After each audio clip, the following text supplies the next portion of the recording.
کوزدر تلاش کې لوی جرګه تلاش د شخیل مشرانو اعلان کړی دی چې دیبا په سیمه کې امن او امان برقرار ساتلو لپاره د پاک پوج په شمول نورو امنیتي ادارو مکمل مرسته کوي. په دې سلسله کې تلاش کې د ډاکټر محمد سلیم په حجره کې د اسلامي جمهوریت فلاحي جرګې د سوري لاندې د ملک محمد ارشاد په مشرۍ کې د یوې درنې غونډې تابع شوې وه چې پکې د تلاش څلورو واړو یونین کونسلو د شخیل نورخیل بانډګۍ او تلاش نه ګڼ شمېر مشرانو او کشرانو شرکت کړی و. غونډه کې ماهر تعلیم محمد رحیم حقانی د ټولې غونډې د شرکت کوونکو نه بیلوس خدمت کولو حلف واخیستو.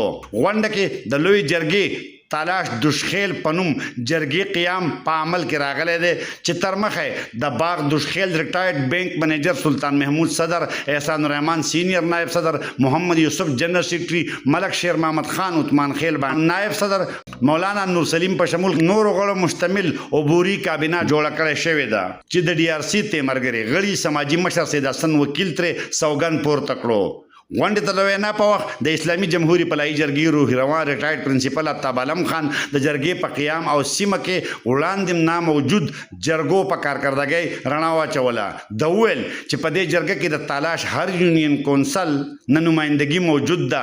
جرګه به غیر سیاسي او هر سړی بغیر پیس نه ممبر جوړېدی شي. جرګې ته د وینا په وخت پخواني وزیر خزانه مظفر سید وکیل، ملک شیر محمد خان، محمد رحیم حقانی، علی ایدر خان، خلیق الرحمن، مفتی خالد، احسان الرحمن او نورو د جرګې په اهمیت رڼا واچوله او ویل چې د پښتنو په معاشره کې د جرګې د اهمیت نه انکار نشي کېدی. د تلاش په سیمه ګڼ شمېر خلکو ته مسلې پیښې دي، عدالتونه فیصلې کوي او نه کولی شي. وینا کوونکو تمه څرګنده کړه چې دا جرګه به د سیمې ولس د پیښو مسلو په حل کې فعال کردار ادا کړي. د لوی جرګه تلاش دشخیل تنظیم سازی به د هر یونین کونسل په سطح کولی شي. محمد اسرار، خیبر نیوز، چکدره، کوزدر.